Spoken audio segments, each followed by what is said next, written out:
woke up in the afternoon sun. Phone is buzzing, but I ain't gonna run. Pajamas on and I ain't getting dressed. Lazy vibes, yeah, I'm feeling so blessed. Not doing shit on a Sunday. Let the world spin its own way. Couch potato living cliche. Not doing shit on a Sunday.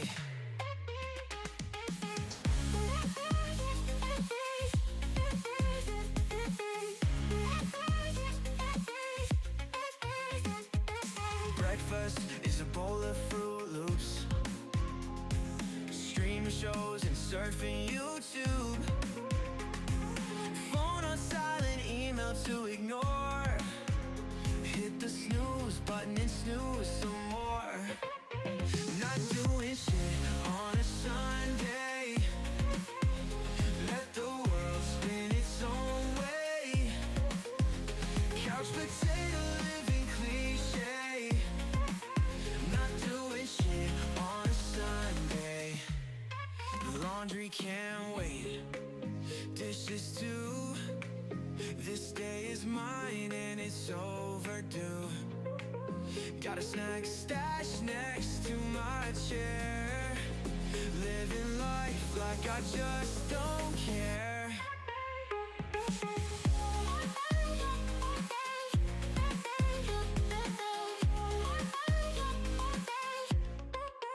Not doing shit on a Sunday. Let the world spin its own way. Couch potato living cliche. Not doing shit on a Sunday.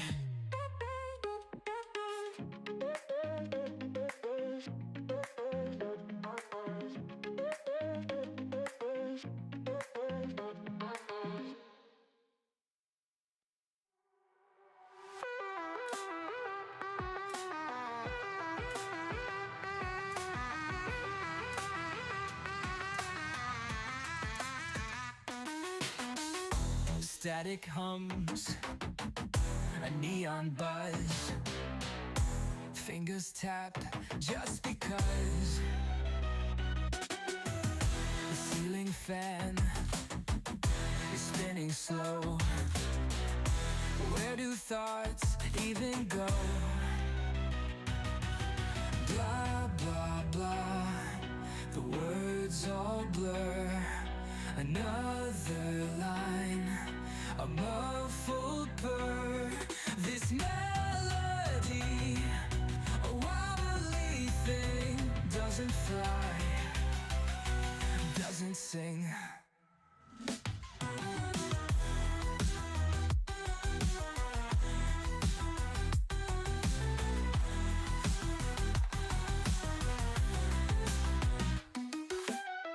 Wallpaper peels, a faded rose.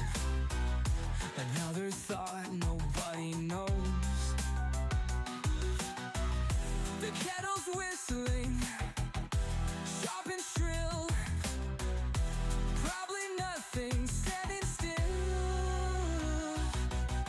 Blah, blah, blah. The words all blur. Another line, a muffled purr. This melody, a wobbly thing, doesn't fly, doesn't sing.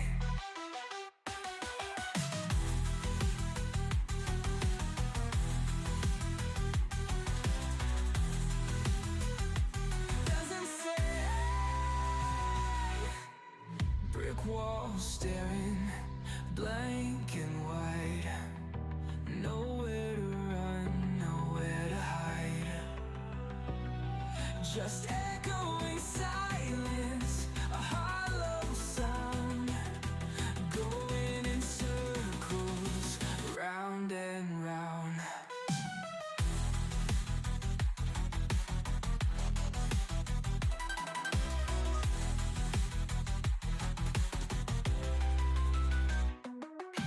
Blah, blah, blah.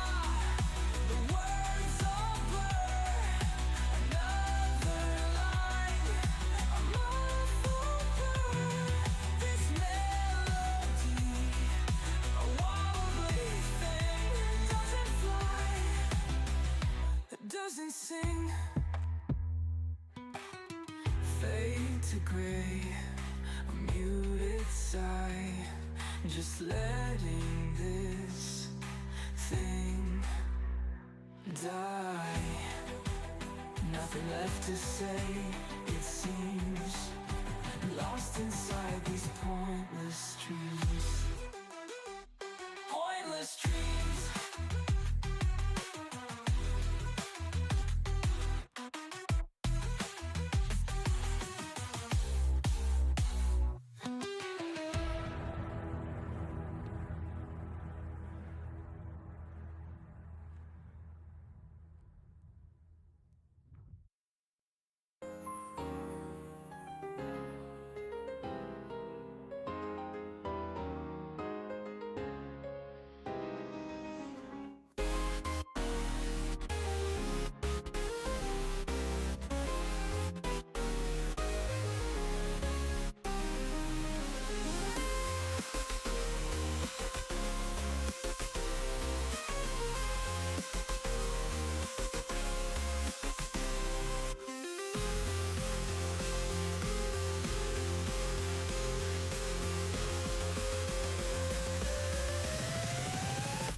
You got it. I believe in you, boys. Hold on to that goddamn pole. Don't let that motherfucker fall. Don't let that pole fall. You better hold that damn pole. Hold that damn pole. You're a good man, Russ. I swear. I don't give a fuck what nobody says. Yeah, yeah. Yeah, yeah.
Last one there by yours truly.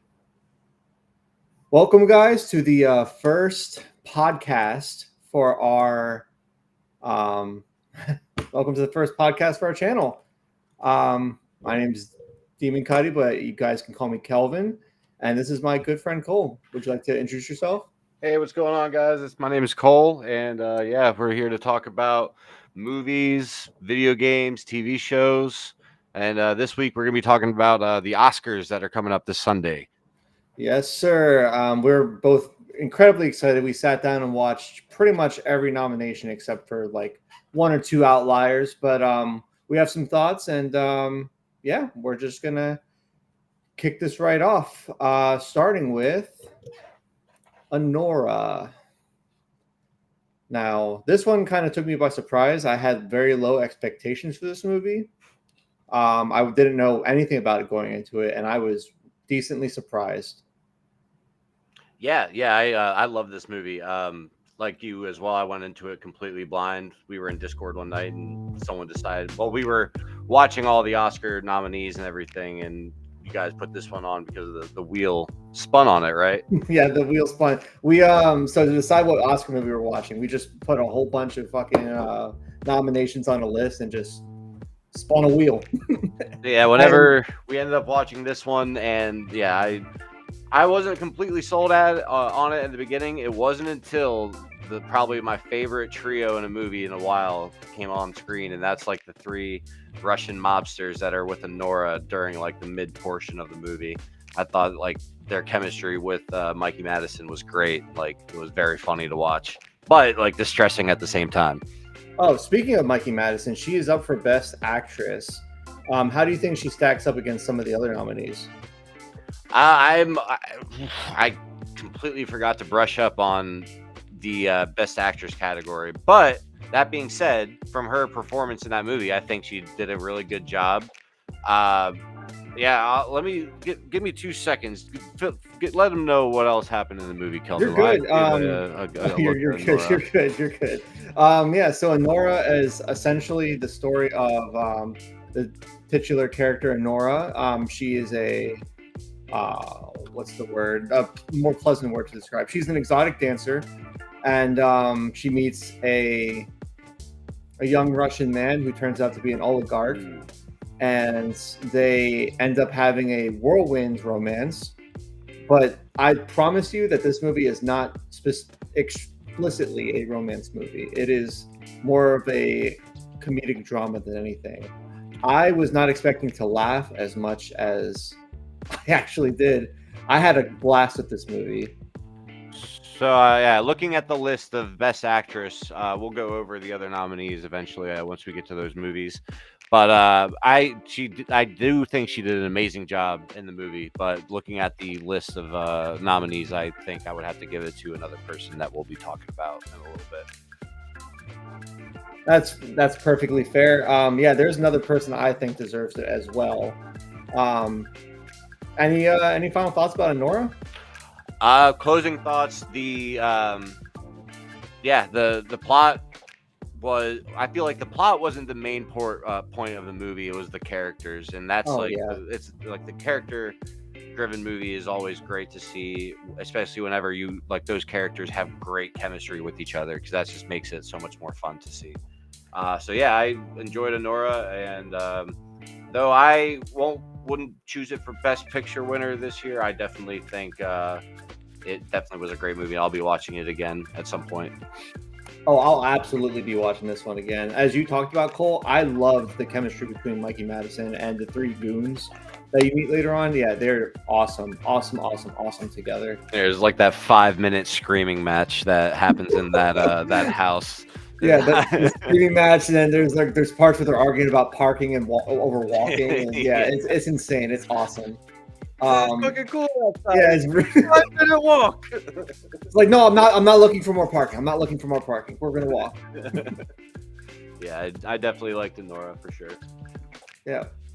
But yeah, going into our next movie, we have The Brutalist.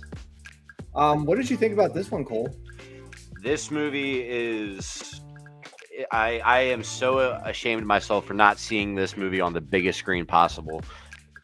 For those people that are listening and have seen this movie on an IMAX screen or maybe a Dolby screen, I am jealous of you because it feels like that would have been the best way to see this. That being said, it was still an amazing movie. Adrian Brody absolutely killed it like he always does. Some of the cinematography, some of the shots, the lingering shots, the cinematography, it was a great movie. Adrian Brody always brings his best. And all the supporting cast as well. Felicity Jones, she was amazing in this as well. She always puts in a great performance. I'm not sure of the actress who played, I believe her name was Zofia. I don't know the actress who played her, but she was great as well for the minimal lines that she had. But the acting that she did with her face was amazing. Oh yeah, going off of Cole's points a little bit. This movie is an epic in all sense of the words. You get the span of Adrian Brody's entire life, just fleeing the dread of his country and coming to America and just enduring. Like Cole said, some of these shots were just incredible. That being said, there is a little bit of controversy surrounding this movie, but we're going to get into that a little bit later in this podcast to stream. When I watched this, I was so sure that this was going to be my best picture pick for this year. I will get into who my actual best picture is later on. But wrapping up, did you have any other thoughts about this movie, Cole? Obviously, Guy Pearce did an amazing job as well. It feels weird praising his character, and like the performance obviously was great, but it feels weird praising the character because of what happens in the movie. I'm not going to spoil it for anyone that hasn't seen it, but yeah, Guy Pearce did an amazing job. I'm pretty sure he's nominated for Best Supporting as well, isn't he? Yes, yeah. He's Best Supporting.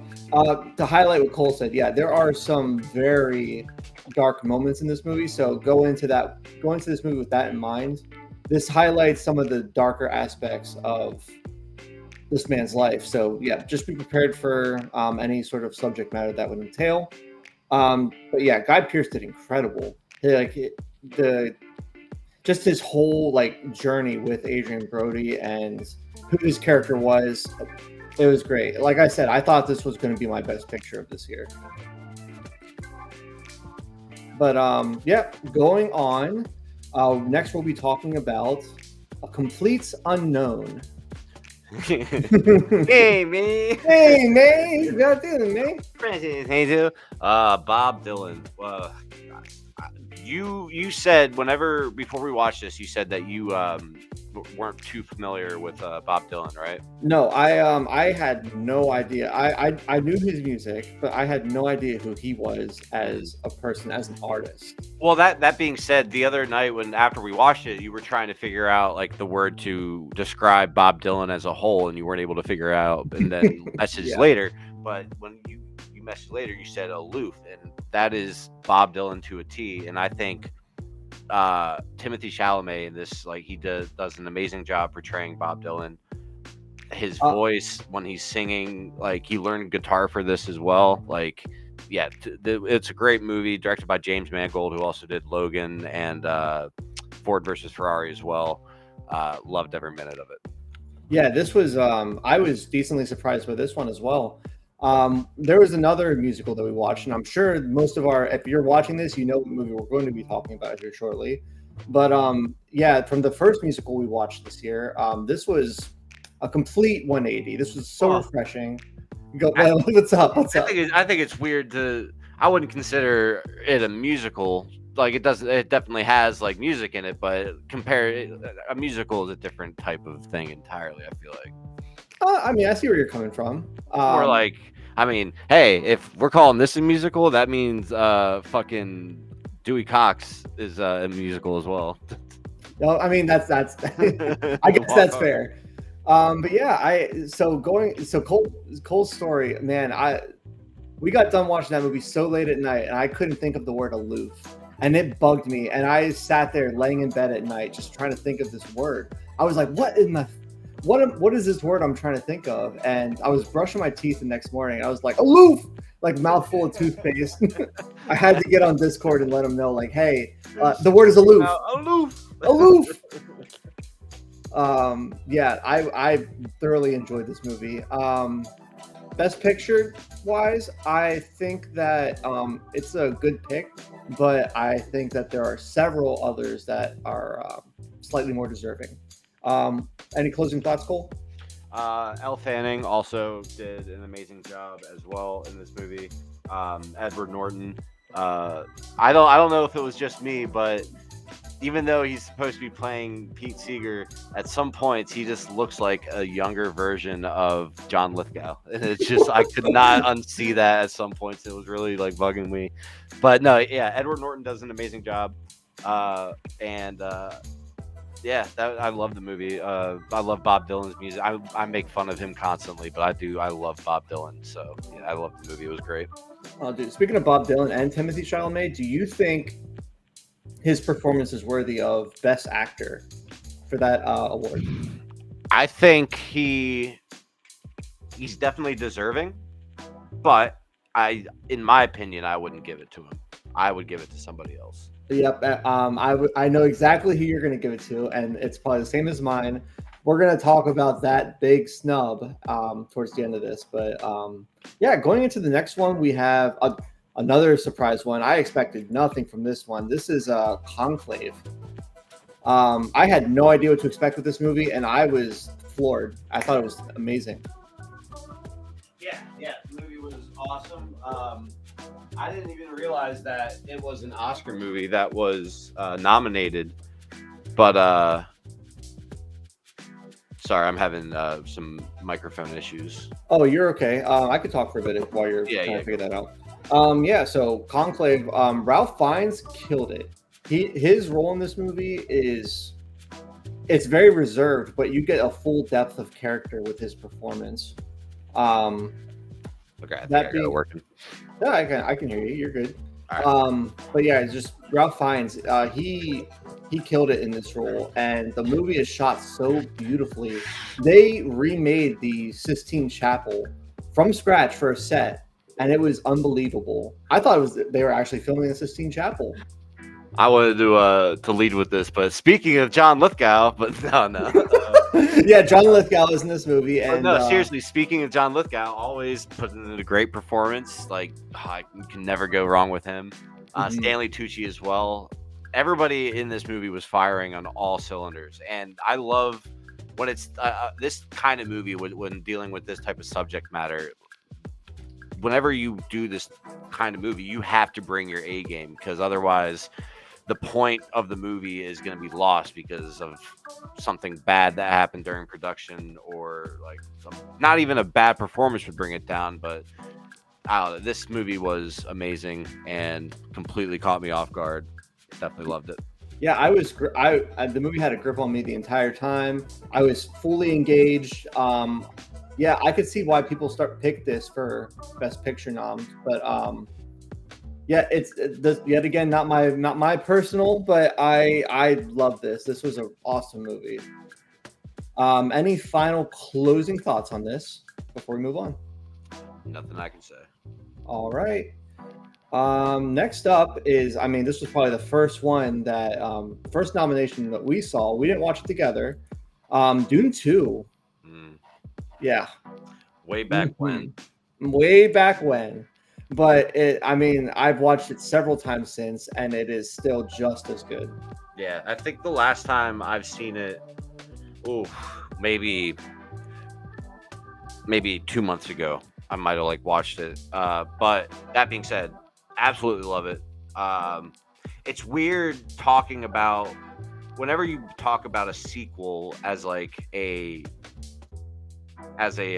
nominee for an Oscar, you can't talk about the sequel without bringing up the original as well. The that's very true. That being said, I think if you kept Dune Part 2 in its entirety, it maybe had 30 minutes of exposition in the front of it, thinking like how Lord of the Rings Fellowship of the Ring did it, where they put all that exposition in the front of the movie and then had a 3-hour epic after. I still think Dune Part 2 would be in the Best Picture nominee if it just had that 30x. If Dune Part 1 didn't exist, not saying Dune Part 1 is a bad movie, because it's not. It's an amazing movie. But Dune Part 2 being nominated says so much about it. And the fact that it's a sci-fi movie being nominated for Best Picture it's unspoken. It's great to hear, because like they always get snubbed in the Oscars, especially when it comes to Best Picture. If anything, you only see sci-fi and like best special effects or like costume design or stuff like that. Yeah, I mean, I watched this on the last showing. On the last showing on the last day that it was in theaters. I waited so long before I actually sat down and watched it, and I was floored. So going into Dune Part 1 and Part 2, I read the books like growing up. Dune, Dune Messiah, Children of Dune, God Emperor of Dune, my favorite, by the way. I had high expectations. Watching the first one, I knew that it was going to be a lot of setup to get to this movie.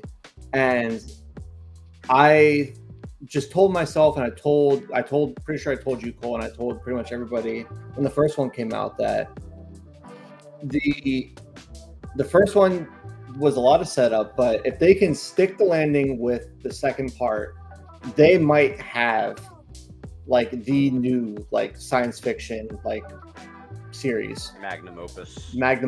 Yeah. Yeah. That's what I've been hearing. I myself haven't read any of the books. I've only ever seen the original, and that being said, I've only ever seen the original a while ago when I was younger.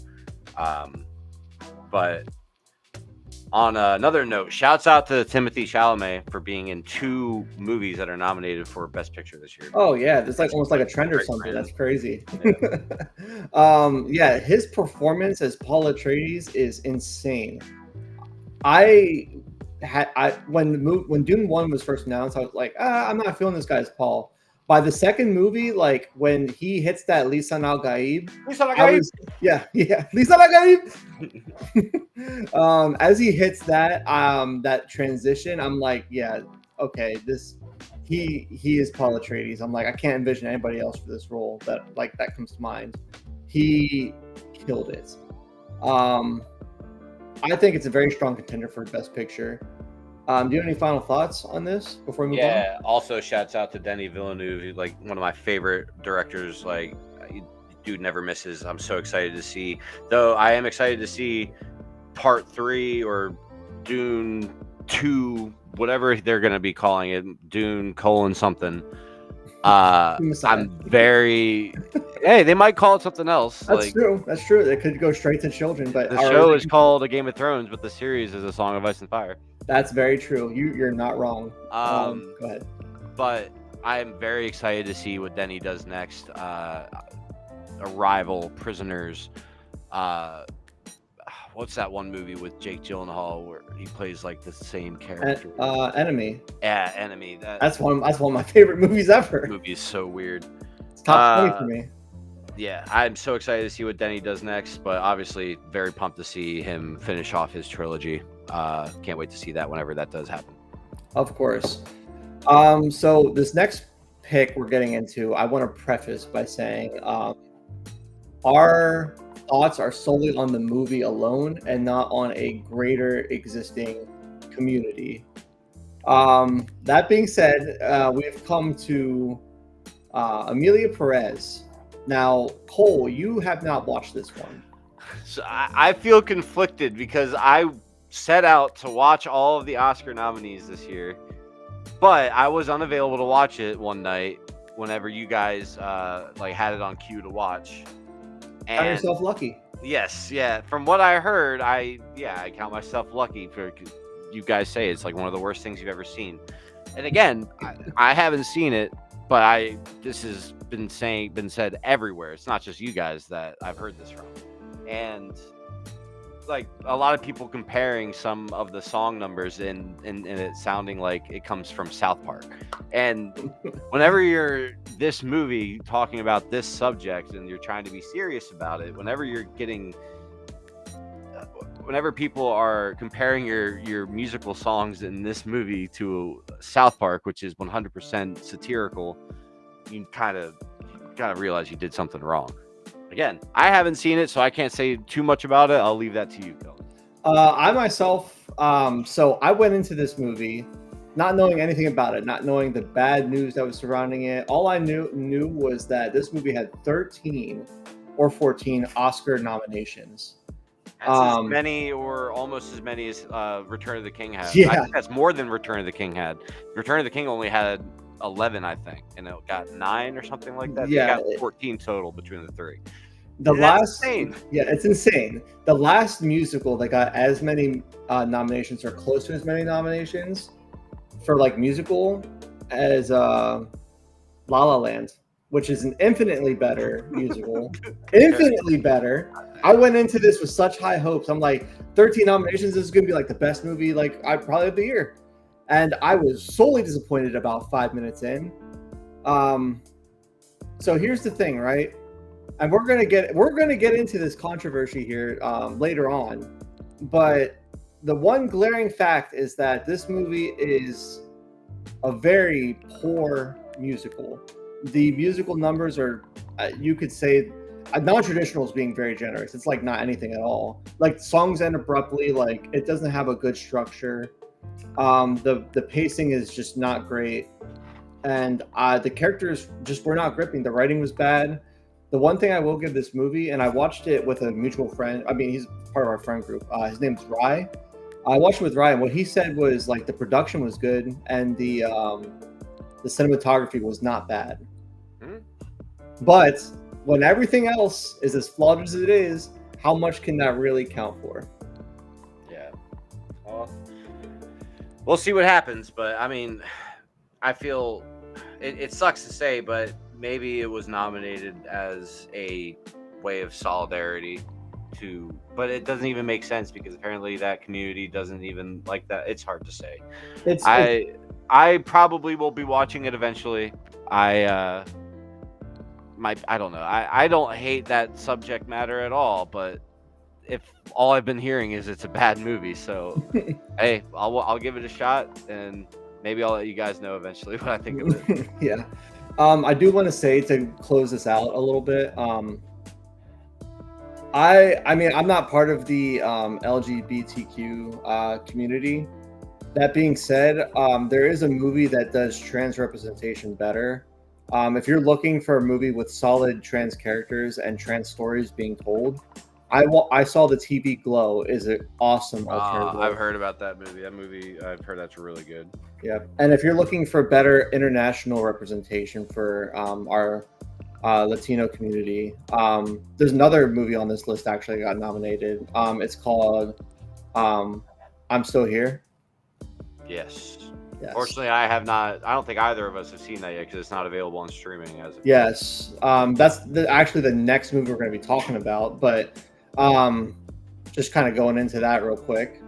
I'm Still Here. So this is a Brazilian-made film, and it has garnered a lot of attention, though we have not been able to see it. What is the plot? I'm going to look up the plot real quick. Of course. All I heard was that if you are planning to watch Emilia Perez, that you should watch this movie instead for a better international feature film. And I'm obliged to agree, and I haven't even seen this one yet. Emilia Perez, I'm baffled that it even made it on Best Picture, to be completely frank. If you disagree, please let me know in the comments. But yeah, there's nothing, I could not find anything salvageable about Emilia Perez. And it sucks that I'm even talking about it when we have a movie like I'm Still Here. You want to tell us a little bit about it, Cole, or are you still doing some research? Yeah, so just the basic plot overlay I found on Google. Eunice Paiva, I'm definitely butchering that, begins a lonely battle to learn the truth behind the disappearance of her husband, former PTB deputy Rubens Paiva, while trying to keep her family together. So it's a considered to be a drama history, so that means it must be based on a true story. I'm not sure. Wow. I don't want to read too much into it. I'm going to wait until we watch it. But I mean, hey, I've heard good things about this from the people that have seen it. And yeah, like as an international film, like shouts out, like definitely shouts have to be going out because I'm tired of always just seeing Americanized movies in the Oscars. Yeah, of course. I mean, we need more diverse stories being told, and there are a lot of really good picks on this list for more diverse stories, not just the standard white stories being told, but there's a more broad selection this year. That being said, we'll go into our next pick with one of the aforementioned films, Nickel Boys. Yeah. This movie is, I mean, it says it kind of right there on the poster. It's a masterpiece. In my opinion, this movie is phenomenal. I'll let you talk about it first, Cole, because I have a lot to say about this movie. Yeah, this movie was great. Had no idea going into it that the film perspective was going to be in first person, but following these two characters throughout this their lives at this. What was it called? It was a reform school. That's what it was. Quote unquote reform school. Yeah, reform school, right? Listen, this is a very hard watch. Not meaning like it's a hard watch as it's it's a great movie. It's a hard watch because it covers a very dark subject matter that more people need to know about. The movie was great. Performances were amazing. The camera work, because there was this one shot where the boys are spoilers. Just so people know, we're going to be probably spoiling a little bit about movies that we're talking about. Especially right now, because at the point whenever they break out and they're on the bikes, that first shot where you see where the camera pans up and you just see fields and just flat roads in front of them on their bikes, and you get the sense of relief. They're finally out, like they're gonna live their lives now, like away from that place. But then you hear that truck coming up behind them and they're just right back to square one. Movie was great. I probably wouldn't pick it for my pick for Best Picture, but yeah, I definitely recommend this to anybody that loves watching movies on historical subject matter that aren't really touched on in today's education system. I have a slightly different opinion than Cole. I mean, we both can agree that we enjoyed it. For me, though, it's in a much more extreme degree. This is a beautifully shot movie, beautiful story, and really just amazing characters. Like, I was entranced the entire time I watched, and when the movie finally ended, I was just leveled emotionally. For context, the last movie that had a similar effect on me was a movie called A Ghost Story, which came out a couple years back as Casey Affleck. Incredible movie. I love that movie. It's one of my favorites of all time. Nickel Boys had such a similar effect that I was not expecting it. This is another movie I went into not knowing anything about it. Definitely didn't know that the entire movie was essentially first person POV. Loved this movie. Loved it. I think I've said pretty much everything there is to say. Cole, do you have any final things to say about this? Were either of the two main actors nominated for Best Actor or Best Supporting? Nope. That sucks. Yeah, it sucks. They did an amazing job. Yeah. I was very impressed with that movie. The one guy, I can't think of his name, but he was Diggs? No, he was in Midnight Mass. He was in The Big Short. Oh my goodness. What's his name? Good. I can't think of his name. I know exactly who you're talking about. He was the main priest in Midnight Mass. I forget his name, but he despicable character. Amazing performance. Yes, I agree with that wholeheartedly. Always a pleasure. Always a pleasure to see him star in things such as this. Midnight Mass is great as well if you haven't seen it. I'll be talking about Mike Flanagan here in a little bit. I got some big news with that. But going into this next movie, I am so excited that The Substance got nominated for Best Picture. Body horror's making a comeback, baby. Yeah, body horror is making a comeback. I think this is the first body horror movie to ever make it to the Oscars, like the Best Picture. That's insane. I definitely think the main plot of the movie and the performances in the movie are the main driving point behind it. I mean, I love the movie, Kelvin. You know I love it. I love horror movies, you know I love horror movies. The Oscars hate horror. They do not like horror. That though I love the horror in this movie, that is not why it's been nominated. Definitely is there, and the effects in it are amazing. But the standouts for me are the performances by the two mains, Demi Moore and Margaret Qualley. And we can't forget about Dennis Quaid. He was great in this as well. He is like a cartoon character in this movie. Yeah. He is insane. This is another movie that's very hard to watch, but not like Nickel Boys. This is a completely different, like the same spectrum. The close-up shot of Dennis Quaid eating that big bowl of shrimp, like that it lives rent-free in my brain, but not for the right reasons. Yeah, it's very, very interesting movie, and for a horror movie, this is one of the best horror movies to come out last year, if not the best horror movie. So I'm glad that it made it on. Demi Moore, she's nominated for Best Actress. How do you think she stacks up against some of the other ones, Mikey Madison included? As of right now, honestly, I would give it to Demi Moore because that's out of the performances I have seen in the list of Best Actress nominees. I would give it to Demi Moore. Mm-hmm. Yeah, I am inclined to agree with you, Cole. I really, really enjoyed this. I really enjoyed her performance. There's a scene that happens midway through the movie, and I won't go too much into spoilers, but she's getting ready to go out for the evening, and she keeps coming back to the mirror. And I think you know what scene I'm talking about. Yeah, but it's a very gripping sequence, and she does phenomenal. It's so crazy how a movie that's so disgusting in the best way possible, like that scene sticks out to us like the most because of what it's like the scene is telling us. And that just says so much about horror movies in general and what they're able to do, not just with the blood and the gore. Mm-hmm. Yeah, I was very impressed. I don't think it's gonna win. I'm just happy it got nominated. Now, to be even nominated, like that's great. If this movie somehow wins, Cole, I will scream. I'm going to scream, and you guys are all going to hear about it. Going into our next film, our last nomination actually is Wicked. Wicked. Cole, why don't you start? Because I know how much you love Wizard of Oz. All right.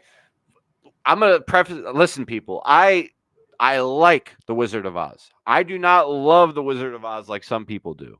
And that being said, I went into this movie thinking, I'm not the biggest fan of musicals. I only like a select few, and they're not even that high up on my all-time faves list.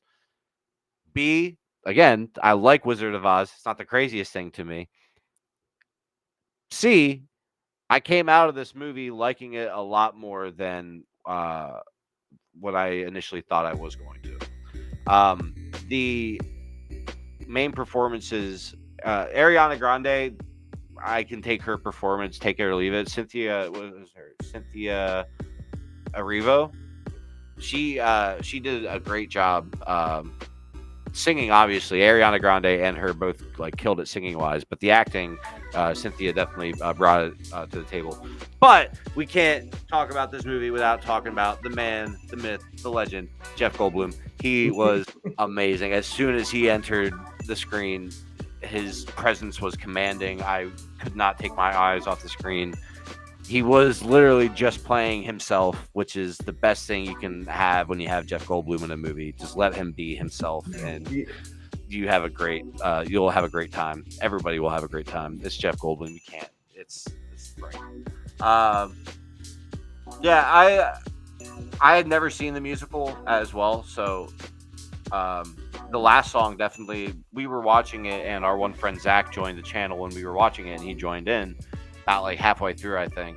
And he did mention best song of the musical coming up right before it came on, and I don't know the name of the song, but it's the one at the end. That, my friend, is Defying Gravity, and that was one of the main draws for me to want to see this movie. There you go. I went into this movie. I have seen the stage production. I'm very familiar with the book and the musical, and I think for what it's worth, it was nominated for Best Picture. That would not be my pick. However, I did think the movie was good. The movie was good. I think that Cynthia Erivo killed as Elphaba Throp, or the Wicked Witch of the West. Her singing voice is incredible. Ariana Grande, I was decently surprised with as well. Not nearly as much as Cynthia Erivo, but yeah, she did well. She also did well. I so I didn't go see this in theaters because I heard a lot of people were going to theaters to. I mean, as would happen with musicals, people start singing along, and it's very distracting from the film.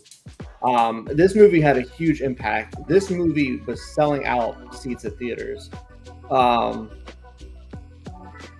I think that for all the other nominations that we've mentioned, I think that Wicked wouldn't be probably my Best Picture nom of the year.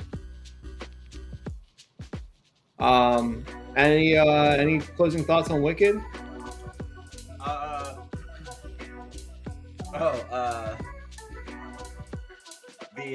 What's the name of the dude who played the musical version of SpongeBob? Oh man, Ethan Slater. It's kind of crazy. Like when I think of SpongeBob as a real life person, he kind of like fits that visage a little bit. Yeah.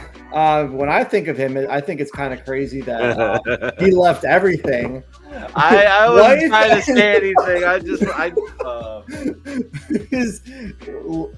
Despite what that man has done, that I don't agree with, I don't think anybody agrees with. I think that yeah. I think that he did fine in the movie. I didn't see the SpongeBob musical, but yes, I have to agree that he looks just like real life SpongeBob. I can't unsee it now. Yeah. But that's gonna wrap up our Best Picture nominations.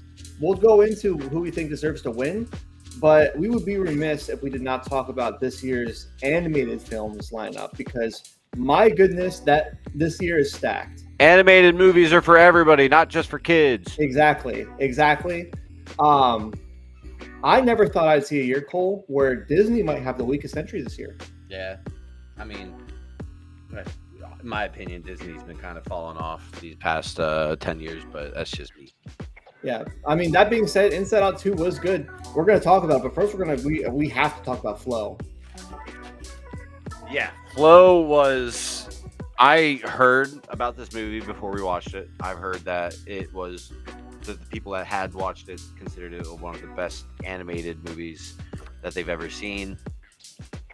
There's not an ounce of dialogue in this movie. You're strictly following these animals as they're dealing with a flash flood that completely destroys their land, and they have to learn to work together to survive. This beautiful movie made in Blender, which is a completely free program, which just shows the great potential behind it, even though it's used for other nefarious purposes.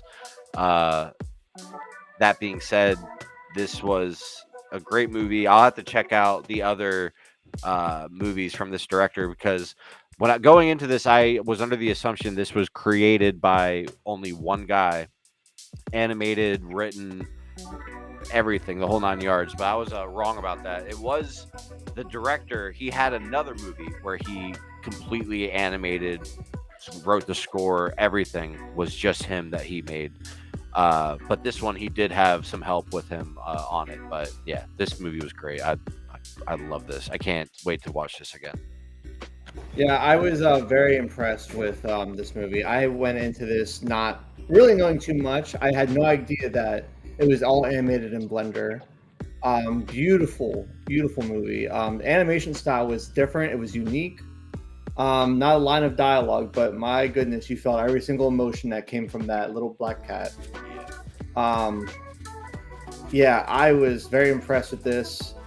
I think that it's one of this year's top contenders for best animated feature.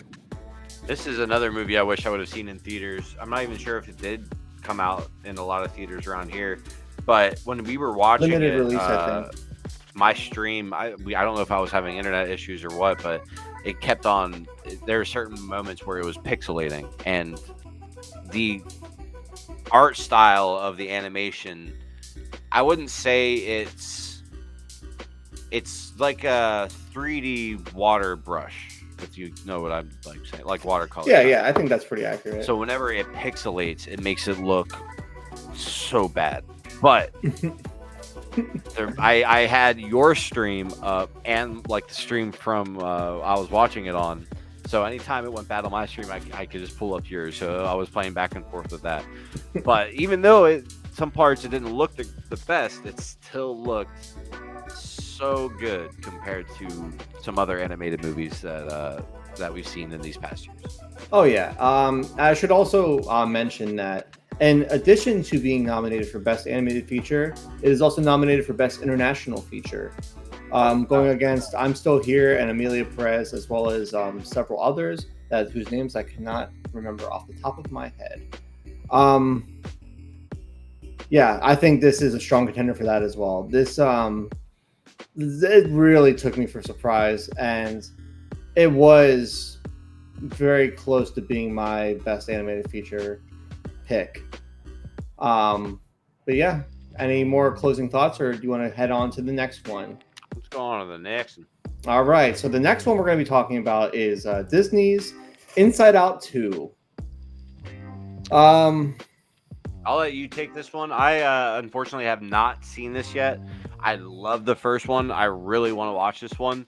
This is one of those movies where I'm the type of person where even though it's a movie that will love to see, I will put it in my like memory vault and just completely forget about it. And someone will mention, "Hey, like Inside Out 2, yada yada yada," and I'll be like, "I haven't seen that. I gotta watch that. I'm gonna watch that tonight," and then completely forget about it. It goes right back in the vault, just like the Disney vault. Just like the brain vault as well in the movie. So Spoilers. Inside Out 2, my goodness. So it's been a while since I've seen this. I liked Inside Out 2. I did. In terms of comparing it to the first one, I think that they both do things in different ways. I think that Inside Out 2 is not a bad movie. I think that the performances were very good, and the subject matter touched on was good as well. I was very touched by a certain scene that happens at the end. I'm sure people who have seen it know exactly what I'm talking about. But yeah, I was impressed with it when I first saw it. That being said, yeah, it just doesn't stand up against the rest of the picks this year. There's 3 other movies that we're going to talk about that all I would rate higher than this one. I think that this was one of the better Disney movies that come out recently, but I think they have a long way to go before they're back to being best animated picture status. Especially when we compare it to our next movie, which I'm excited to talk about. It's called Memoir of a Snail. Yeah, this movie hit hard. I don't even remember hearing about this until like a couple weeks ago. I don't remember hearing about this at all. We were looking up like the best picture noms, best animated, and we saw this. And we're like, "Oh, yeah, what's this?" And then when I found out that it was a claymated movie, a claymated mature adult movie from out of Australia, this was tailor made for me. This was, Yeah. I could not have asked for a better claymated movie. Honestly, this was the opening shot when they go through the bedroom that's just completely filled with all the memorabilia and snail stuff.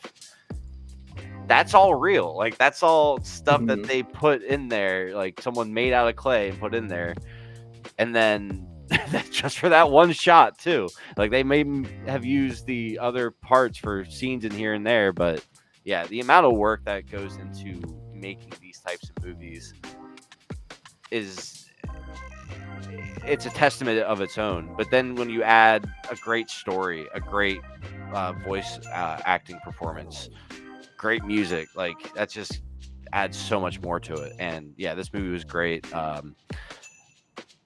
Can't wait to see what else these. Was it one person or was it two people that worked on this? He has his own studio, but he's done movies before. So for some backstory, we had just got done watching Flow, and like Cole said, we were looking through like the rest of the best animated feature nominations. We saw Memoir of a Snail, and we're all like, "What Memoir of a Snail? What the hell is that?" I love snails. I love snails. So we pulled up a trailer of it. As soon as Yep. as soon as I saw the animation style and the like level of detail, and it said from the creator of Mary and Max, I was like, I need to see this like as soon as possible. I don't know if anybody has seen Mary and Max, you would know that movie is just a testament to claymation and animation of its time. And very visually impressive movie, beautiful plot. Memoir of a Snail is exactly in the same boat, if not probably even better. Just a beautifully portrayed story about a brother and a sister and the trials and tribulations that they go through with having that distance between each other, and not giving away too much that happens in the movie, but I was very deeply floored by this movie, and I'm sorry, but the one foster family, the religious foster family that had the apple farm, when they were doing their sermons, like I could not, like that was so funny. Praise Jesus. Oh man, yeah. Man, that's exactly what it sounds like. Yeah, I think we were all just crying at that point. Yeah, it was like I said, it's rare that you see a claymated movie that is made for adults, and I felt watching it felt like it was made for me. That's the type of movie I love to see. Yeah. Yeah. I was very impressed with this one. And going into the next one, this is a very personal pick for you, Cole. But we have Wallace and Gromit, Vengeance What do you No mean Style. personal pick for me? It got nominated. It's a personal pick for everybody. That's fair. No, Wallace that's and fair. Gromit for the win. Go Cheese, lock it in. mate. Nah, I listen. Wallace and Gromit. I can talk so much about Aardman, the claymation studio. They are geniuses. They helped save a cheese factory, Kelvin. Cheese factory. No, I'm not diminishing that. I am very. I love it, man. I grew up watching Chicken Run, and yeah, we were watching that the other night too. But listen, I definitely think out of the best animated noms, this is definitely one of the weaker ones. The one thing that I think puts it above everybody else, the claymation in Memoir of a Snail was really good. I don't think that they can hold a candle to Aardman, in my opinion, at least. The level of detail that Aardman is able to do to their characters, and like stuff that happens in the background while there's a lot more things happening in the foreground. Like they just have the attention to detail that they have is just, in my mind, unparalleled. And Norbot, I love Norbot. I would want a Norbot of myself for myself. That would be amazing. Even if he went evil, like that's fine. I just need to hit his reset button. I'm just glad you're here. Yeah, he's funny. He's singing, like running around singing his little songs, doing his chores. I love the part when he delivers a bunch of them to go do service, and they're all on little scooters and doing tricks when they go to do like they're mowing the lawns and whatnot. Yeah, I that's all I have to say about this. I love Wallace and Gromit. I love Aardman in the studio. I wish that they did more stuff that came more to the limelight, because they do great work. Yeah, going off of Cole's point, I give him a hard time, but honestly, like Aardman is like top shit when it comes to claymation, and this movie is no exception. Beautifully done. I'm sure it took so long to make, but yeah, just beautiful visuals, great story, funny. I had a blast with this movie. When did we watched this after something that was very heavy? I'm pretty sure. And We I watched like I it made the after suggestion. fucking Flow. Oh, was it? Yeah, it was Flow. We watched Yeah, it after Flow. Flow, we felt a lot of emotions, and everyone was like, "What do now?" And I said, "Well, I have a movie that it's not emotionless, but it's definitely not as powerful as the movie we just watched. You guys just want to sit back and laugh, and yeah, let's watch Wallace and Gromit." We did exactly that. Yeah, it's such good fun. It's good for the whole family. Exactly. I had a blast with this. I'm happy it made it on Best Picture nominations list this year. The fact there are 2 claymated movies in Best Animated. Oh Picture, yeah, that's awesome. Yeah. Great for both of those directors, whoever worked on the movies. Great for everybody. Studios, yeah. Shouts out to Claymation. Claymation is amazing. Mm-hmm. Going into our next film, newsflash: DreamWorks has a better film than Disney this year.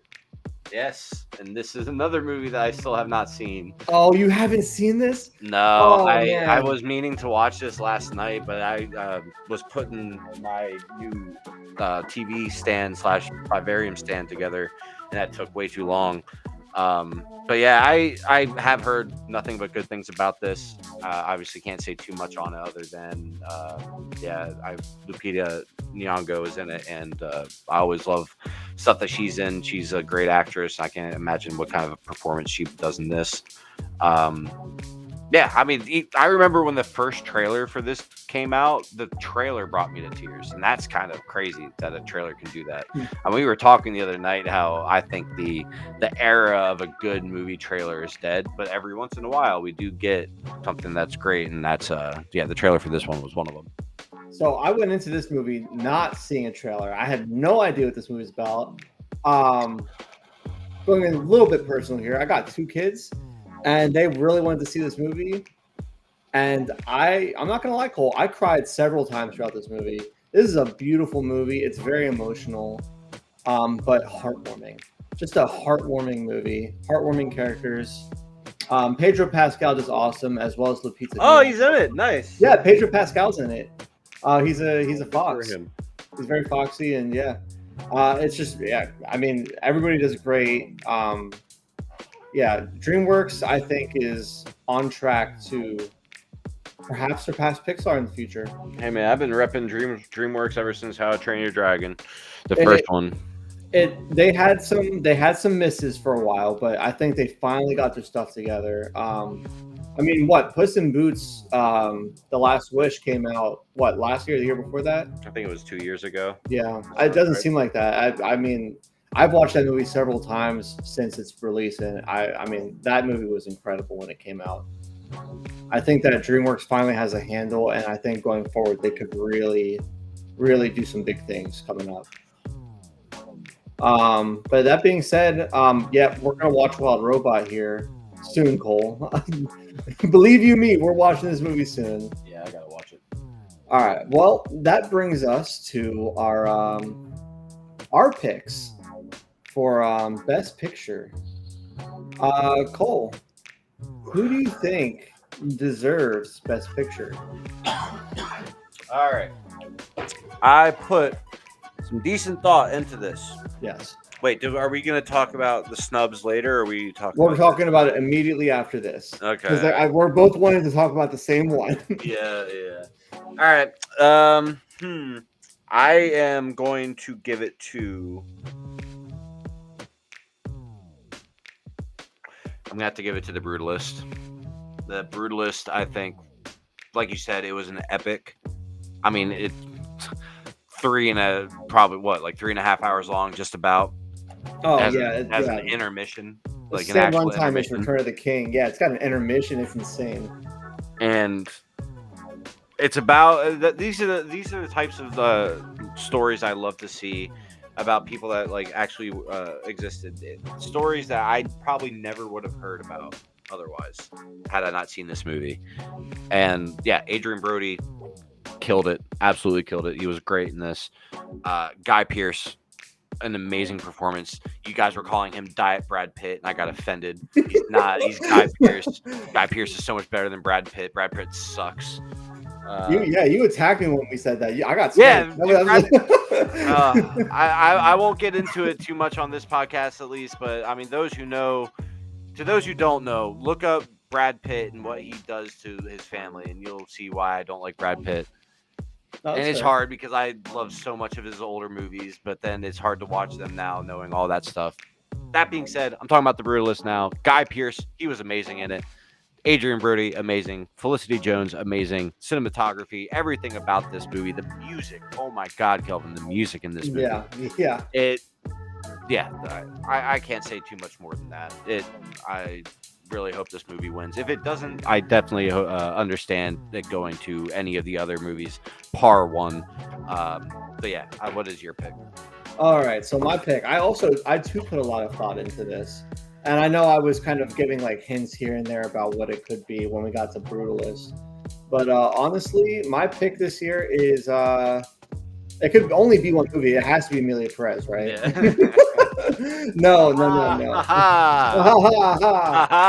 No, honestly, my pick for this year is Nickel Boys. I think that when I think of a movie that's Best Picture, I think of a movie that has everything, right? Cinematography, plots, characters, just music, score. I was, from the first opening shot of the movie, there's a sequence where it's him as a child just growing up, and it's calm for a bit, but he's watching the world change around him. And it's all from his perspective. And I think that's what solidified it for me. This is a movie that is just shot so unique, and it is just so deeply moving, if hard to watch. But I think that's the point. It's supposed to be hard to watch. Yeah. It's so beautiful. I was so moved, and I this is my pick for best film of the year. Yeah. So that being said, we're also going to talk about, since we talked about animated movies, Cole, what is your pick for best animated film this year? Animated movie, I'm going to go with Flow. I think Flow, the fact that there's no dialogue in that movie at all, but it is so captivating, says so much about it. The animation being made in a software that's free and available for everybody to use is another thing that's amazing about it. Even I might be wrong about this, but there's not even really like that big of strong undertones. It's the story is what you are looking at. There's not like really many themes to really like dig your head around. There are some, but they're not heavy-handed. And that I just think is just a testament to the narrative and the storytelling in the movie. Like you said, the emotion that you can see this cat exude, but it's not talking. It doesn't have how, like in some movies, they give animated cats more like human-like features to kind of make it emote more. But no, this is just a cat. It might have big anime eyes, kind of, but it's just a normal cat, and it's acting like a cat, not acting like a human cat. Yeah, it's great. Love the movie. There's a capybara in this movie. He owns a fucking boat, bro. Yeah. Oh, dude, that one shot of the dogs rolling up in that other boat. He's like, "Yo, we got a boat. Come with us." Dude, but that being said, yeah, Cole, your points are valid. I love this movie. The visuals are stunning, and the development, despite not having a single word of dialogue, and yet you're able to see and feel emotion in just every scene through like the animation, which, like you've said, and I can't highlight enough, is free for everybody to use. It's astounding, and unfortunately, it is just shy of my Best Picture nomination. So, when I was thinking about Best Picture this year for animated films, there were three that came to mind. The first was Flow. It was your pick. That is it's well deserving. If it wins, I won't even be upset. Flow is just an incredible movie. The second was actually The Wild Robot. When I saw that movie and it moved me emotionally, I was sure, this was before I watched Flow. I was so sure that this movie could win Best Animated Feature Film. However, when I saw this third film, it managed to encapsulate all those things. Memoir of a Snail has a beautiful animated style, and it is just so moving. I was captivated by these characters, and at the end of the movie, I felt like I had concluded a journey. This is my best animated feature film pick, in my opinion. Yeah. But going off that, we would be remiss if we did not talk about a certain snub or two. Cole, I know you've been very passionate about this, and I will let you start off with your the snub that we both want to talk about. Go ahead. So, to those who have not seen the movie Sing Sing, you need to watch this movie. It is beautiful. One of the best performances in a movie, not even from the main actor, but from the the supporting actor as well. I feel like I shouldn't say a lot about this movie because our friend Mike went into this not knowing a single thing about it, and he was absolutely blown away. The only thing I will say is it's about being in a prison and not letting being a prisoner define you. I think that's the best way to describe the movie, other than like spoiling it. That being said, it got completely snubbed. I think this movie should have been in Best Picture category because it is easily, if it was in the Best Picture, it would easily be my favorite. It is my favorite movie of 2024, definitely, hands down. Well, they had to make room for Amelia Perez. Yeah, and again, I haven't seen Amelia Perez, but from everything I heard, it's bad. Why is that movie there, but this movie isn't? I'm not in the Academy. I have no idea, but yeah, I love Sing Sing. It was an amazing movie. Coleman Domingo, the lead actor, he's nominated for Best Actor, and then Divine Eye. Divine Eye. He is portraying himself in the movie, and he should be nominated for Best Supporting because he's so good in the movie. One of my favorite character arcs that I've seen in a movie in a long time. Movie's beautiful. I can't say too much more about it. It's great. Yeah. So going off Cole's point, I went into this movie also not knowing anything about it. I suggest you all do the same. There's a sequence that happens in the movie that I commented to Cole, and I was like, wow, that was like very profound and very beautiful to see people at their like most vulnerable. And then there was something that happened later that entirely changed the context of that scene for me. And I was just floored. I was like, wow, this is incredible. Like, okay, I'll say this. Going against my pick, Nickel Boys, it's tough to put it above Nickel Boys. Mm-hmm. But it is, if it was nominated, it would be top 3 for me. Mm-hmm. That being said, Coleman Domingo is the lead in this movie, and he's also nominated for Best Actor. Yeah, he deserves it. 110%. He killed in that role. I felt everything his character was feeling, which is doing your job as an actor. I've seen him in. He was in Fear the Walking Dead. That's the only other thing I'd seen. No, I'm sorry. He was in Moonlight as well, I'm pretty sure. Oh, yeah. Yeah. Another good movie. Yeah. I just love the way he talks. Like, he's got such an interesting voice. He sounds so cool. Yeah. The movie's great. I loved his performance in it. I can't wait to hear if he wins for Best Actor, because he definitely deserves it, I think. Well, yep, I'm certainly going to be watching the Oscars this Sunday. However, we can't talk about the Oscars without talking about some of the other controversy surrounding some of the other films.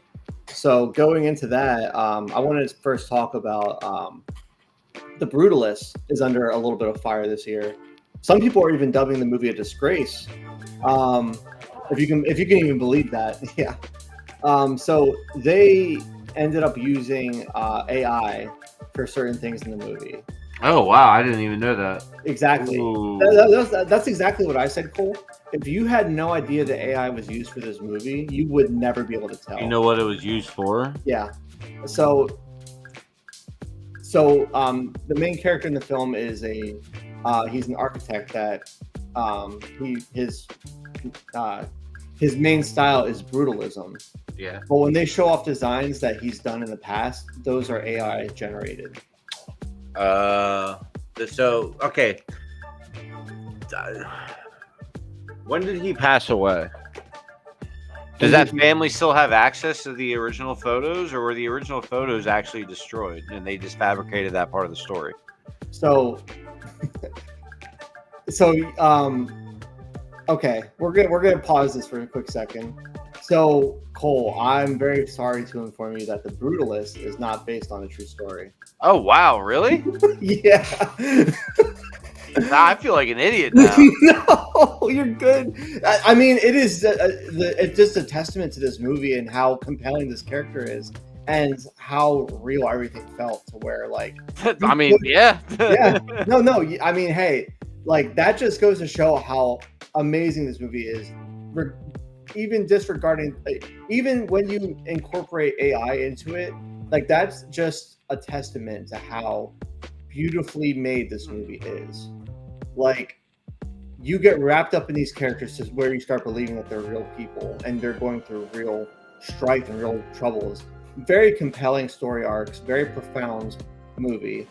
That being said, the AI is hardly noticeable. I didn't even notice it when I watched it, but people will don't get me wrong.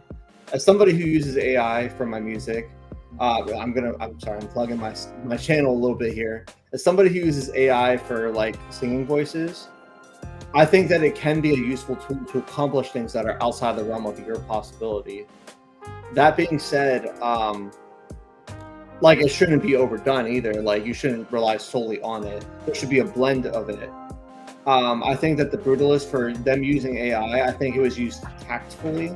I think that it was used sparingly, and I don't think that it ruins this masterpiece in any sort of regard. I don't know if I would say it's my best picture anymore. I don't know. Really? I thought this was based off a true story. I'm not of the mind where when it's a movie about a certain subject, when you use AI to showcase something about that subject, I feel like you're just taking an easy way out. Okay. No, this is interesting. Go on. I mean, I can't say more than that. It's hard to say because it's not based. If it was based on a true story and they did that because they didn't have access to the photos, that's one thing. But since it's not based on a true story, like why even bring that part up in the movie? Like he could have easily said all the photos were destroyed during the Holocaust. Like that feels completely unnecessary. I don't know. I'll have to think on it more. I'll give my final update at the end. Okay, we'll circle back. We'll circle back. This next part, I think we can both agree on, and that is the main actress for Emilia Perez, Carla Sofia Gascon. I'm sorry if I butchered that name, by the way. She is under fire. Rightfully so, by the way. She went on a racist tirade on her social media, bashing many different ethnical groups as well as Islamic groups. Yeah. I mean, what else can be said other than don't be a piece of shit? Yeah, exactly. They were being a piece of shit. Yeah, piece of shit. It sucks to say that. I mean, so it's always important to separate the art from the artist, but in this case, the art and the artist is not really that great. Hey, I haven't seen Emilia Perez. All I've seen is how they have acted on the internet towards certain groups of people, and like I said, it's not that hard to just keep your mouth shut. It's not that hard. No, I completely. I mean, I agree with that. In response to her outburst, Netflix has completely snubbed her from any sort of touring that they've been doing with Emilia Perez for awards and everything. She's nominated for Best Actress this year, but that is pretty far gone at this point. I don't think anybody's giving her an award for Best Actress or at Best anything. I would be surprised if she has a career in filmmaking or acting after this. But yeah, not nearly to the same degree. But the director of Emilia Perez, Jacques Audiard, he's a French director. Okay, well, let's good grief, I was not ready for that. He is under fire, but not from any sort of higher, not from any sort of higher enterprise. He's actually under fire. So when asked about what his references were for getting the trans experience right, not being part of the LGBTQ community himself, and not being from Mexico himself, his response was, I already know everything I need to know about Mexican culture and trans culture. And yet he managed to completely disrespect both in all regards. He has come under a lot of fire from both communities. In fact, both communities seem to, everybody seems to have united against this man for Emilia Perez. He's under a lot of fire recently because of this film. Yeah, I can't speak too much on it. I haven't seen the movie, so. No, it's fine. But yeah, I just wanted to highlight that point.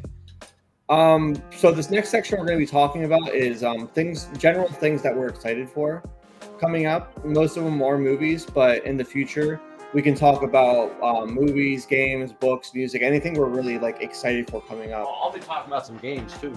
Oh yeah, I'm probably gonna be talking about some games too. But just things we're excited for. Starting off with the Helldivers movie. Helldivers. Cole, why don't you go into this to start us off? Oh man, this is probably my number one most look forward to movie. I can't wait for this to happen.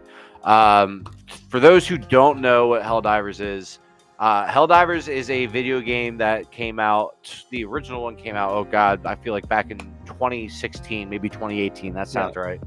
And a second Helldivers game. That first one did pretty well for coming just out on the PlayStation. It was a very underground indie title. I never played it personally, but then Helldivers 2 came out, and they changed up the game a little bit, now making it third person. And that game came out and absolutely blew up. It's so much fun. It's purely just 4-player co-op, and you're just fighting bugs, you're fighting robots, and you're fighting aliens. It's so much fun. And yeah, they announced a little bit ago, I feel like a month ago, that they are making a Helldivers movie. That is pretty much all that we know at this moment, that they are making this movie. That being said, the amount of hype behind Helldivers as an IP right now, I know this movie is going to happen, and the type of atmosphere that Helldivers has is going to be very hard to mess this movie up. And if they do mess it up, they did it on purpose.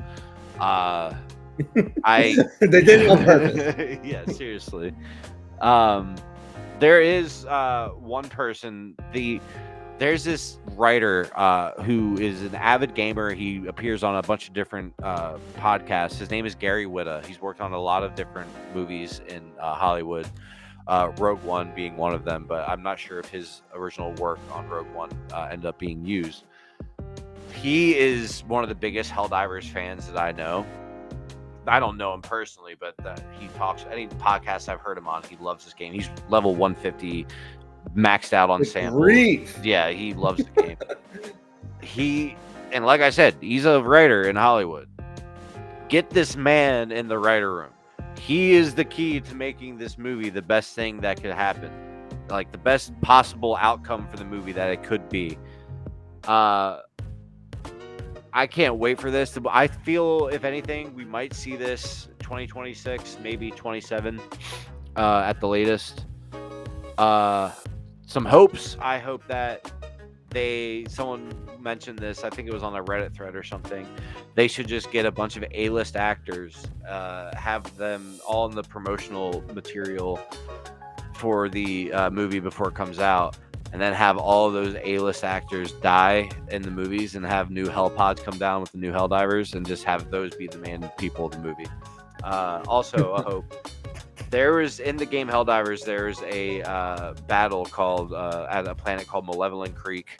The people who have played the game know about it. It's kind of become a legend almost in the lore of Helldivers and what happened at the creek compared to what happened in actual reality.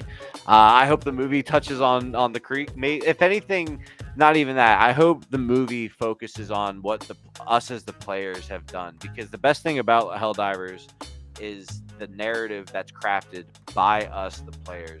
Like, we're fighting a war against one person essentially.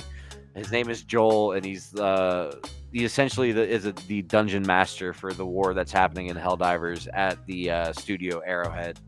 And yeah, us the players, we create the lore. So I hope that's something that they touch on in the movie as well, like all the stuff that has happened in the game since it launched a year ago.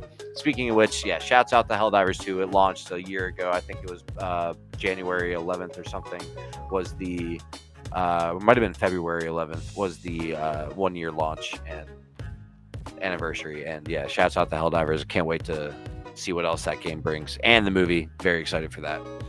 Yeah, going off of your point, Cole, I have never. So talking about the game first a little bit. Helldivers 2 is one of those games I've never had an experience quite like it, where you just get into a game and everybody's in character. Everybody's just trying to do what they can for Super Earth, fighting for fucking democracy. And yeah, if you die, you die. You're just you're just another cog in the wheel. Yep. That's another. Yeah, that's what's so good about the game is I have never been more okay with dying in a game than in Helldivers. Yeah, it's just all part of like freedom and democracy. Yeah. No. That being said, Helldivers 2.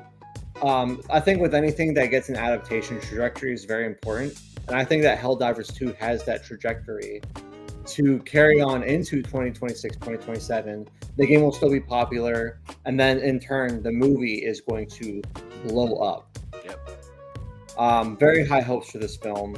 I'm very excited to get a trailer eventually when we do get one.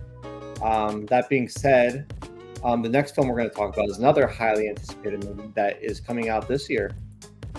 That is 28 years later. Yeah, go ahead. I'm sorry if I'm taking listen, this is a fever dream. Like, I could have never I've never could have seen this happening, not in a million years.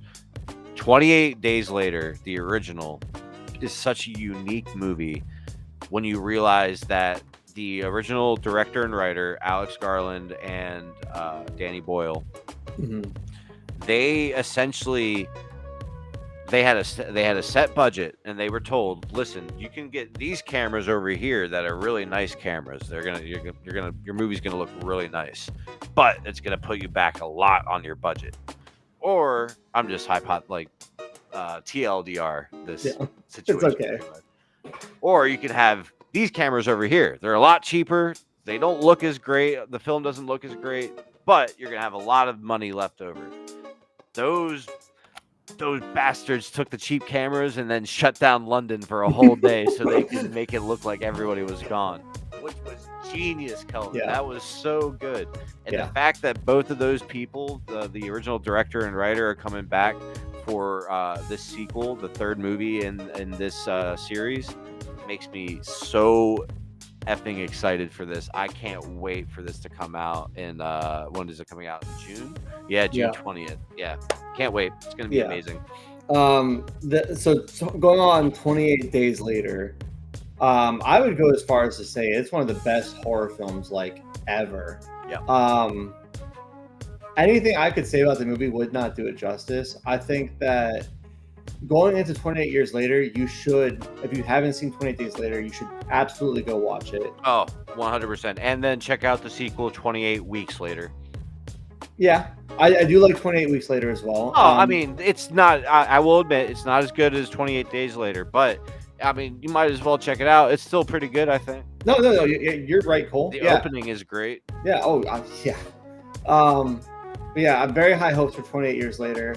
I like Aaron Taylor Johnson. I thought he was in a movie recently, Nosferatu. We haven't talked about that one yet. That's actually up for only one Oscar this week. But it's a shame that we haven't talked about that. The movie should I know. I was gonna say 10 times already in this podcast. It's insane that we haven't talked about Nosferatu.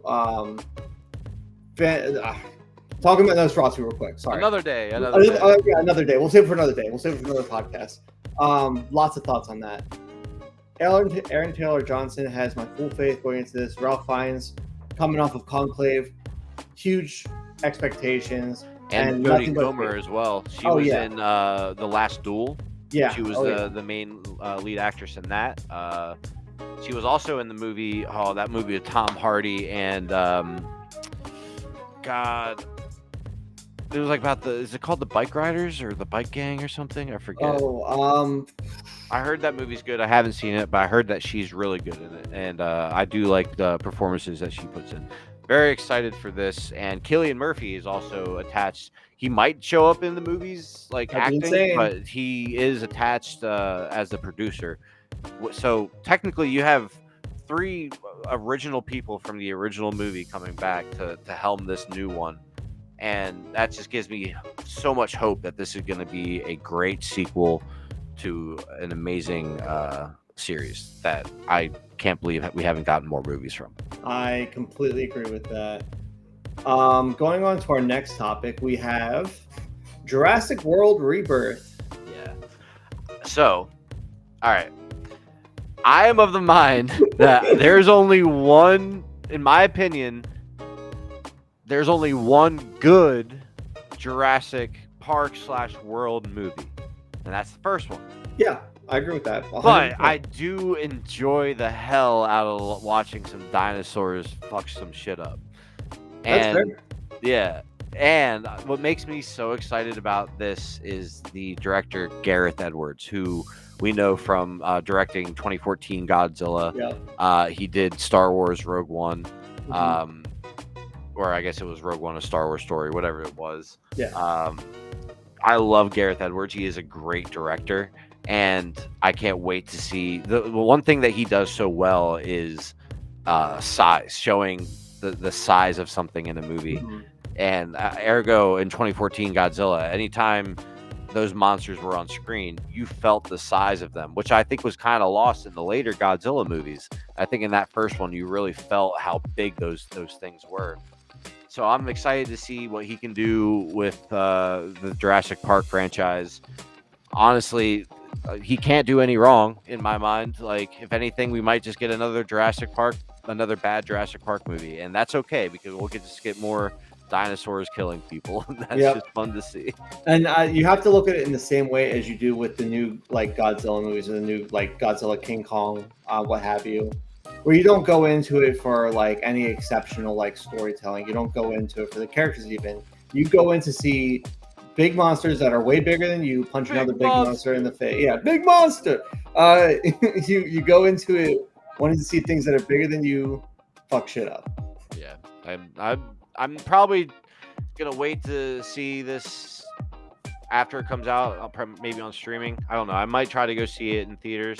The theaters around me suck. Like, the best theater that I can get to is like an hour and a half away. So I have to really plan like what movies I want to see in a theater. But hey, who knows? I might go see this. We'll see what happens. We'll see what happens. This next entry is another movie that I'm excited for personally. But it also bridges the gap between the movie news for this week, which we're going to get into directly after this. But that is the Shrek movie. Oh man, I'm excited for this. I only like the first Shrek. That's the only Shrek that I like. You don't like Shrek 2? No. Oh man, I'm not that big of a fan of Shrek 2. I think I definitely like. For me, all right, it goes Shrek. In order of I like it to I don't like it. Shrek, Shrek 2, Shrek 3, Shrek Forever After. So, I mean, hey, if they continue on the trend, that means that this one's going to be my least liked one. So, I love the Shrek movies. Just harping on DreamWorks a little bit. I liked the Shrek movies. I think that the third one kind of sucks. But I think aside from that, I think it's a faithful, like, DreamWorks. I think it was, like probably like their best series to date. You could argue How to Train Your Dragon. You could argue Kung Fu Panda. For me, it's Shrek. It's got to be Shrek. It changed the game when it came to animation. It changed the game when it came to DreamWorks was about to face bankruptcy, and Shrek saved it. So it's very refreshing to see these characters back. That being said, however, it is under a lot of fire and backlash. They look weird. They look different. They look different. Yeah, so a lot of fans are harping on the backlash with the new animation style of these characters. When I first saw it, I wasn't a fan, and hear me out. When they did the new Puss in Boots movie, they changed his appearance as well for The Last Wish. And The Last Wish became one of their biggest movies to have come out like in a while. And it won an Oscar. So my biggest thing is with Puss, he's a cat. His facial features, like, you can change him and he's not going to look that much different compared to how he used to look. That I'm sorry, but that does not look like Shrek to me. That looks like a completely different ogre. That's just my opinion. Even Fiona looks like kind of Donkey. I think kind of looks a little different. I think Donkey has the worst design. We'll have to wait and see. But like I said, I wasn't the biggest fan of the last Shrek movie, Shrek Forever After. I just it got to the point where I felt they were just making those movies because they were cash grabs. They knew kids would go like drag their parents to go see them. They would make a bunch of merchandise for it and sell a bunch of toys. Because like Shrek is and is a still a huge IP. Mm-hmm. Yeah, I mean, we'll see what happens. Puss in Boots: The Last Wish was phenomenal. The animation style and that was really good. They're obviously not going to be doing the same for this one, but we'll see what happens. I mean, hey, if people really dislike it that bad, I mean, hey, we all learned a lesson from Sonic. You just I don't think they're gonna do that. Like, yeah, I know it's DreamWorks. They're not listening. Who made Sonic again? Paramount. Paramount. Yeah, that's right. Like, that was a fucking tale, like, for all the animation studios. Like, don't be like Paramount. Like, they folded and they changed. But here's the thing: that change was good. That saved our whole. Yeah. That change ended up making the Sonic franchise one of the most successful video game franchises. But the change, I don't think the video game movie franchises. Sorry. Yeah, I don't think the changes they made for Shrek warrant people a big enough outrage compared to how they made Sonic look. Oh, dude, they fucked Sonic up. Yeah. Holy. Yeah, it was so bad that he was a prominent character in that Chippendale movie that came out. Oh my god, I forgot all about that ugly Sonic. Yeah, ugly Sonic. Yeah, that movie was great. I love it. Yeah, such an underrated movie. But that brings us to our news of the week. Starting off first with the movie news. Starting off, DC, now headed by James Gunn. They are making some big changes. All eyes are on the Superman movie this summer.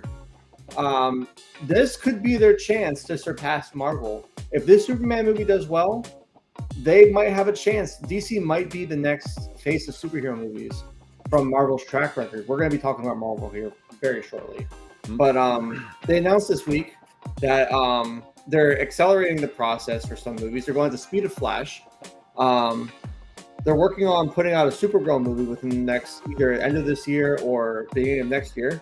The Lanterns HBO show is coming out this year. They're doing a movie about Clayface. Are you familiar with Clayface? Yeah. It's going to be a body horror movie. I heard someone, rumors of someone who's going to be, I think it might be Daniel Radcliffe, might have been in talks to play Clayface. Which, if that's the case, I am there day one. Anything Daniel Radcliffe is in, he's so good. I can't wait. I agree. In conjunction with all that, they're coming out with season 2 of Peacemaker, and I'm sure if Superman does well, they're going to start announcing much bigger projects after that. But that being said, they had to put some stuff on the back burner. There was going to be a Waller movie about Amanda Waller, the leader, the person who's heading the Suicide Squad. They put that on the back burner. Booster Gold movie, another under the radar superhero. The Matt Reeves Batman sequel got a back burner. They just, with all the projects coming out, they just had to slow down and just put all their attention on the Superman movie before they do anything with Matt Reeves' Batman. Which, by the way, if you haven't seen the Batman movie with Robert Pattinson, fantastic. And then there was going to be a Swamp Thing reboot that's now kind of just sitting there permanently on the back burner. Not really doing much with it, but I guess some sacrifices have to be made for, the future of this franchise.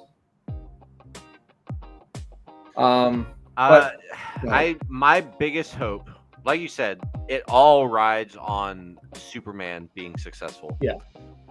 My biggest hope for that movie, I love James Gunn as a director. I love his movies. Yes. He has a tendency to not every single one of his movies is a comedic movie, but when he does comedy, it's usually the same form of comedy. I really hope that doesn't happen here. I'm okay with some comedy, obviously, but that isn't the vibe that I would like for a Superman movie. Especially when it's like essentially the first big movie in this new DCEU movie universe. Yeah. So my hopes with James Gunn. Have you seen Guardians of the Galaxy 3? Yeah. Okay.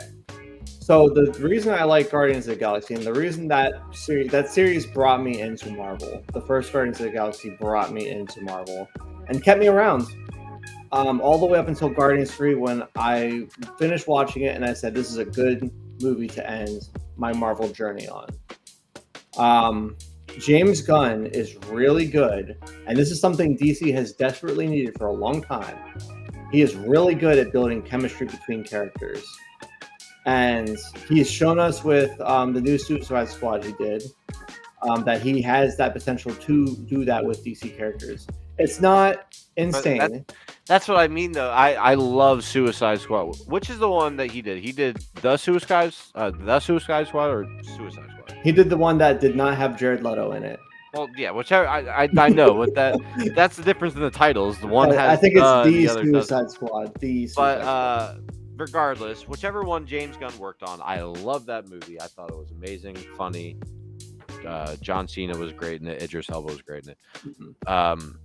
But the comedy, it felt like comedy straight out of Guardians, and the comedy from Guardians felt like the comedy straight out of what's that? Slither. Yep. Yeah. He has a certain genre of comedy that he does, and which is fine. Like, that's a lot of people. When you're a comedian, you stick to the things that pay well. I don't know. I hope Superman does well. I love DC. DC Universe is, in my opinion, I like it so much more than Marvel. Yeah. So I really hope this does well. I want to see Darkseid F shit up. Yeah. Like he needs to have been doing. I say what you guys want, but I'm upset that Zack Snyder got shafted.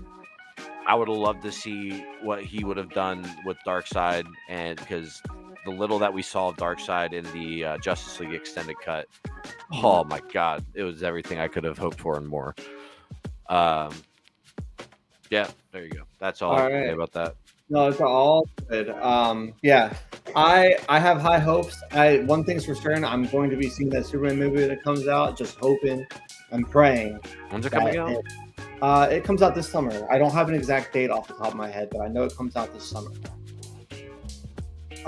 That being said, going into the opposite spectrum, we have the new Captain America movie, which opens on its second weekend with a disappointing 28 million. Compared to its first weekend, where it released to a 144 million, 28 million is a serious disappointment, as they put it in their terms. Yeah, I haven't been keeping up with the Marvel movies, either. But from what I've been hearing, they haven't really all been performing that well, which is why I think they are bringing back the Russo brothers to do the next two Avengers movies, why they're bringing back RDJ. Like I said, I'm not caught up I was really hoping that this was going to be good because I was like hearing before it came out that it was going to be in the same vein as Winter Soldier, which is one of the best MCU movies, hands down. Don't add us. I'm like, honestly, it's probably, in my opinion, the best MCU movie. I think so. I would debate that, but it's up there. It's definitely like top 3, top 5 for sure. But yeah, it sucks. Also, this sucks for Anthony Mackie because I love Anthony Mackie. I hope he gets his own solo movie that does really well. Because I remember a while back, him and Tom Holland were going back and forth, like they're being nice to each other, but saying, "Oh, I'm like the Falcon. I'm better than you. I'm Spider-Man. I'm better than you." And it got to the point where Tom Holland was just constantly saying, like, "Well, I got my own movie. You don't." So I was like, he finally gets his own, and it ends up being a wet fart. Yep. Unfortunate, but yeah, Marvel after the Endgame trilogy, the Infinity War trilogy, or not trilogy, but the era, the era of the saga of the Infinity Gauntlet and what led to the Infinity War and ultimately Endgame. That's what it was. It was the Infinity Saga. Now we're in the Multiverse Saga. Yeah. Everything after that point has been mainly disappointing. I had such high hopes. I was keeping the faith. I was like, they're going to do it. They're going to find a way to keep the momentum and keep them carrying forward. And it just did not. It just did not happen for them. That being said, I think we'll move on to our next thing before I get too depressed. And that being a sleeper hit, actually. This past weekend, The Monkey opening with a $14 million opening for a horror movie, and especially one that was made on a relatively lower budget. It's doing very well, and it's very refreshing to see that horror is getting a spotlight again. Yeah, I heard this is really good. I've never read the short story by Stephen King, but I've heard the movie is really like. I heard that it's not necessarily full on horror, but it has horror elements. But it's I don't know. It's hard to describe. I wouldn't describe it as like I haven't seen it, but it's only what I've heard. It's like described as a comedy horror, but not necessarily a comedy. Yeah, kind of like Final Destination in a way. Like you can kind of find comedy in it, but it's kind of fucked up. But I'm very excited to see this because it was also directed by the same person who did Longlegs. Yes. Longlegs. If anybody hasn't seen it, go see it first and foremost. I really enjoyed Longlegs. Nicolas Cage is in it. He's phenomenal. He's always phenomenal, but he was really good in Longlegs. And it was one of the more unique horror movies to come out last year.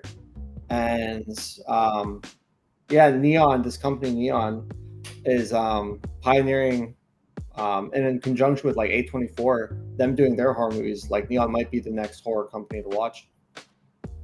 Yeah, seriously. Continue on with Stephen King.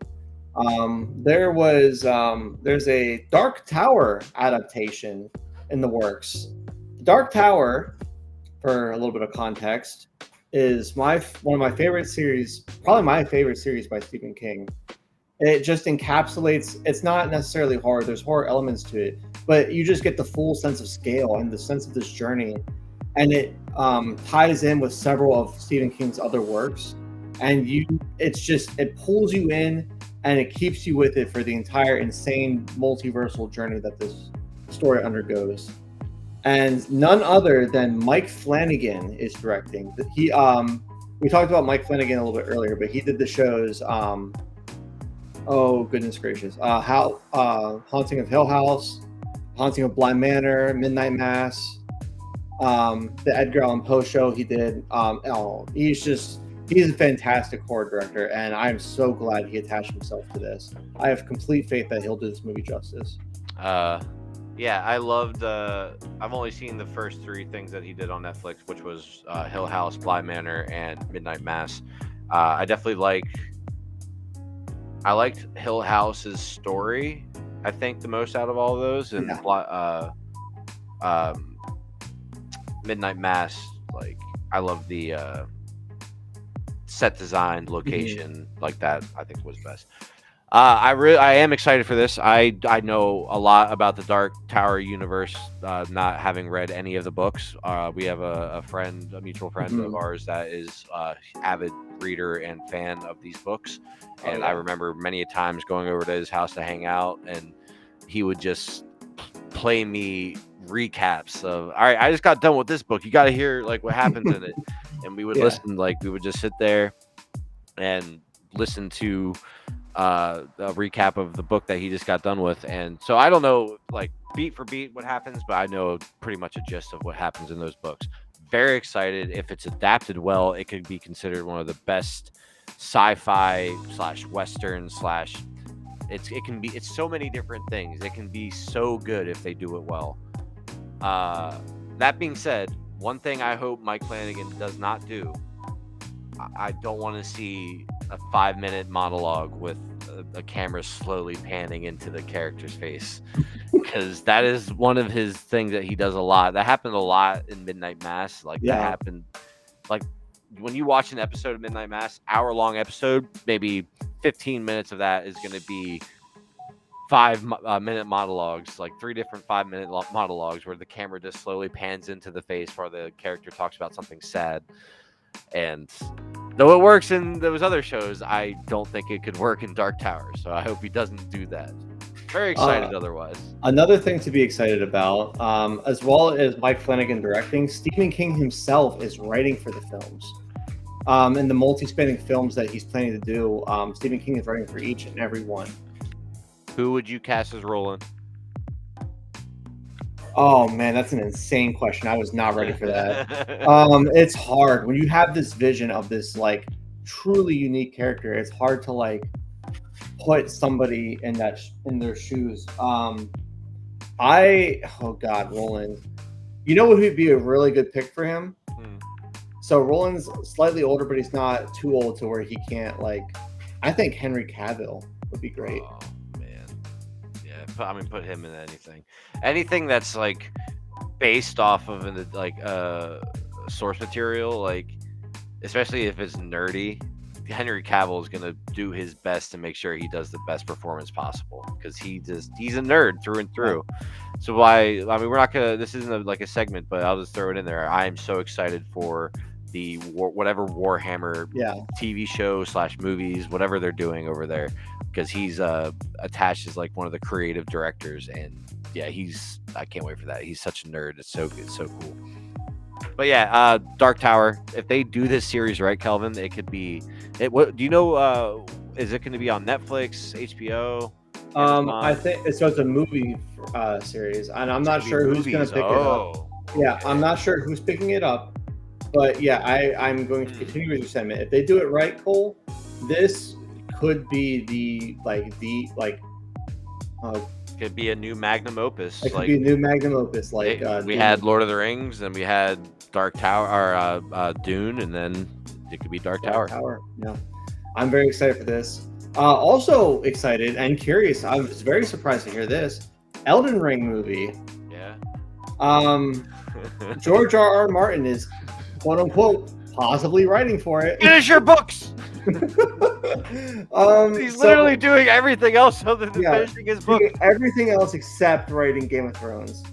Who would have guessed? Oh my God. It's almost like he's doing it on purpose. He's definitely. What if he has both of the books finished and he's just waiting to like release them when he dies, and he's just doing all the other stuff he wanted to do. Yeah, he's doing side quests at this point. Speaking of side quests, Elden Ring. We both played this game. Beautiful game. It won Game of the Year 2 years ago, 3 years ago. Well deserved. This is still one of those games that will stand the test of time. And I think that while I wasn't necessarily expecting a movie adaptation, I'm just as excited for it to see how it's done. I just imagine George in the writer's room, like writing stuff for Elden Ring. He's like, oh, this is going to make a Song of Ice and Fire fans so angry. It was like, oh, let's put this reference in. Let's put this reference in. Yeah. Man, finish your books. And that's the thing, like even in like the Elden Ring game, like some of the characters are references to characters from Game of Thrones. Yeah. And it's just We'll see what happens. Yeah, we'll see what happens. Needless to say, I am very optimistically excited or cautiously excited for this. But yeah, only time will tell how this pans out. Before we go into things we're doing this week, Cole, we're coming back around to the Oscar pick. You don't want to have the Brutalist anymore. I feel conflicted. Because I don't know if me realizing that it's not based on a true story ruins it for me, and I also don't know if that AI portion ruins it for me because it's such a small part. It's so Is there small. any other part in the movie that uses AI? No. That's the only part? To my knowledge, yes, that's the only part that has AI. All right, listen here, folks. I'm not going to let that take away from the performances in the movie, nor the score. The music in the movie is beautiful. Oh, yeah. Cinematography. I mean, those set designs, like those sets looked real, like those buildings. Like, if that's true, then astounding work. I'm going to continue saying The Brutalist is my pick. If that changes, I'll be sure to update y'all, but you'll hear about it next week. Yeah, I'll see. If anything, it would be Nickel Boys. That would be my runner up. That's so fair. Yeah, A or B. If either one, listen, any one of the movies that are nominated this year wins, I'd be happy, except for Emilia Perez. If Emilia Perez wins, I will. Oh God, what will I do? Then it's rigged at that point. Not even rigged. It's just people to voting about it because it's about the certain subject matter. All credibility for the Oscars goes out the window, and I will never watch Oscars again. How's that? Yeah. All right. So going to things we're doing this week. This is a multi-spanning topic where we talk about just all the things that we're doing, what we're currently watching, playing, reading, listening to this week. Well, for one, I'm watching the Oscars on Sunday. I don't know if you guys picked up on that, but yep, that's one of the things I'm doing this week. Cole, do you want to give a little bit about what you got going on? Oh, what am I doing this week? So I'm currently building a vivarium. So those who don't know, a vivarium is it's sort of like a cage or an enclosure for an animal that also growing plants, completely bioactive and self-sustainable.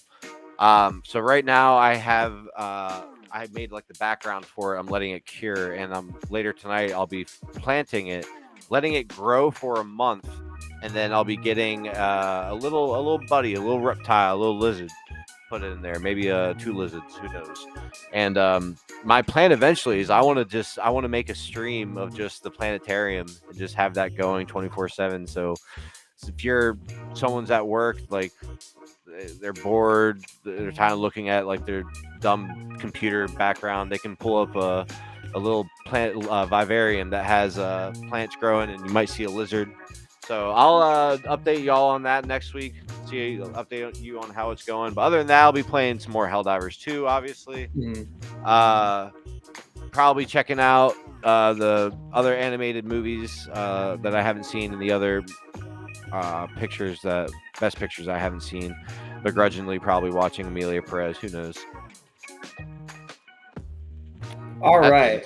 So for Lizard Stream. So Lizard next Stream, week, yeah. Lizard Stream, hell yeah. So I don't know if the Lizard Stream won't be next week, but I'll give an update on that. Yeah. Lizard Stream probably won't be happening for another month or two. I'm going to start streaming on Twitch and everything eventually down the line. I'll let everybody know about that whenever we start doing this more often, get more comfortable with it. So be sure to check us out, and I'll keep you guys updated on where to find all those links whenever they become available. Absolutely. So what I'm doing this week, well, first and foremost, I'd be remiss if I didn't talk about Monster Hunter Wilds, which came out today. I played the beta. I played a lot of the beta, but I have been so excited for this game ever since it was announced at the Game Awards. Not last year, but the year before. And I am probably shortly after, I'm going to be completely honest, after this podcast, I'm going straight to Monster Hunter Wilds, and I'm very excited to let you guys know how I feel about it next week. That being said, I'm going to probably be working on music tomorrow.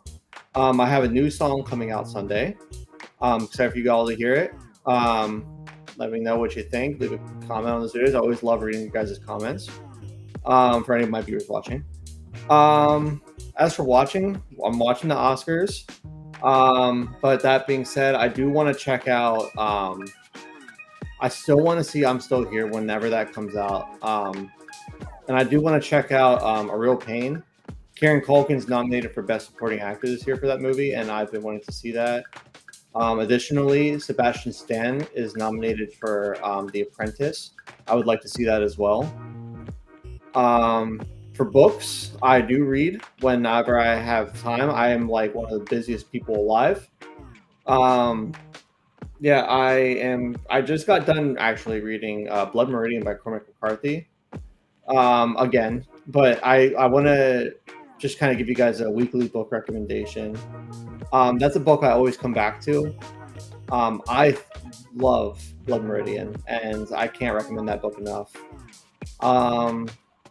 But yeah, I think I'll do like a weekly book recommendation just because I think everybody should read. I think that some of the best stories available come from books. Look at here, folks. We got ourselves a nerd. Yeah. Who would have fucking guessed? You read words? Oh, nerd. Nah, books are sick. If you don't read, then you're a nerd for not reading. Hell but yeah. Also, being a nerd is cool, so don't worry. Yeah, we're all nerds here. Speaking of nerds, planning D&D. I run a D&D campaign. So I'll be planning and working on that. I actually run it for Cole and several of our other friends in our group. And we're on the third campaign of a trilogy arc that I have going on, and it's a lot of work, but it's so rewarding. Two other things I want to shout out. One thing is something I have watched recently and finished. Anyone who hasn't seen it, you should check out Masters of the Air.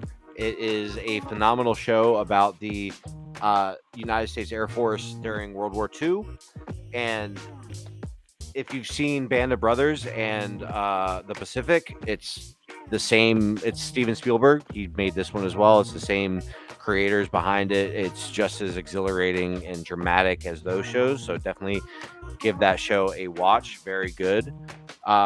Also, this isn't something that I'm going to be watching or whatever. This is just something that I did want to talk about before we closed out the podcast for today. And I just want to talk about how the 3 studios that just got recently shut down by Warner Brothers. And I just want, if any of the people that were working at those companies by any chance hear this, however it may happen, I just want those people to know that me and Kelvin, we are thinking about you guys. Mm-hmm. The gaming industry is one of the largest growing industries in the market, and it's insane of how many people in these past 5 years have lost their jobs due to company closing downs or companies axing people to lower budgets. Mm-hmm. Just because the people want the stock prices to go up. It's ridiculous. It shouldn't be happening to you people. You guys are artists, and I hope so much that you stay in this industry and you move on to better projects. Can't wait to see what you do in the future, because we lost one of the studios we lost, Kelvin, was Monolith. Yeah. They worked on most recently in memory, they worked on Middle-earth Shadow of Mordor and Middle-earth Shadow of War. They are also the ones who worked on the original Fear games as well. Mm-hmm. And not a lot of people nowadays know about Fear, but Fear is one of the pioneers of first-person shooters and how that helped craft first-person shooters that we have today. So getting rid of a studio that's been around for more than 30 years and getting rid of everybody that worked there, it sucks. I hope everybody there finds better work environments and goes on creating bigger and better things. Yeah, we all play games, right? Cole and I, we play a fair short run of games. And I'm sure people watching play games too.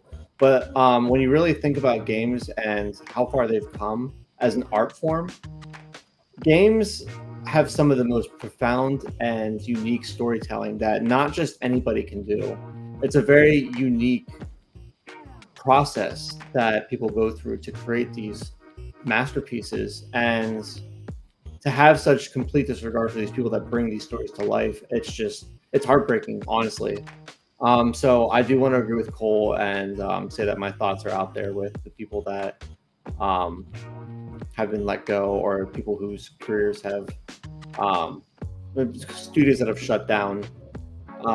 You know what sucks the most? There's probably gonna be another studio next week or the week after. It literally happens so Yeah. often, but yet the gaming industry is considered like ever growing and large. It's baffling. So Yeah, yeah, you guys are the people that make the games.